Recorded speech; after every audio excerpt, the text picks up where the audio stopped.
Prime Minister Dr Terrance Drew said the SKN Labour Party-led federal government is committed to the development of Nevis and will continue to work closely with the Nevis Island Administration.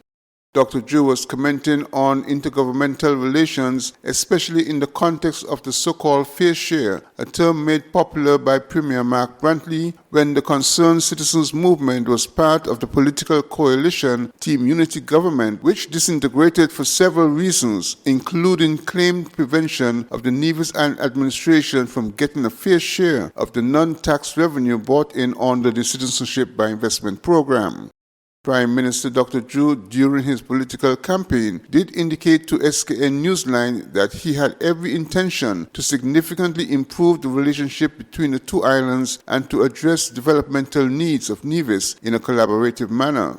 At his round table with the news media on 13th May 2025, Dr. Drew reaffirmed progress is being made on that front, citing the advances made in geothermal financing and support for the development of the Vance Amory International Airport.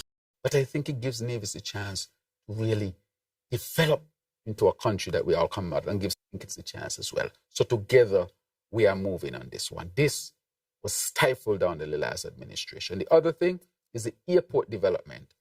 The federal government has now stepped in to support the financial backing to really, I would say, upgrade the airport on Nevis. We have done that. We went to Parliament, we did it. I have signed the document about 2 weeks ago to finalize it. So Nevis is on its way to get a refurbished, upgraded airport. That again will help to advance Nevis going forward. I would like to say also, with respect to Nevis, the Premier had asked about the issue of fair share as determined, because that was termed in the 7 years prior. And I asked the World Bank to do a study. The World Bank study is done, and the document has been shared with the Premier about how we should share the revenues between St. Kitts and Nevis, taxable and non-taxable. Constitution only speaks to the taxable, but the non-taxable, where the CBI comes in, that was also analyzed, and so that is now with the Premier, and we will have meaningful discussion as to how. So those significant ones, geothermal, the airport development, how we are really going to share revenues, and to back Nevis where we have to as the federal government.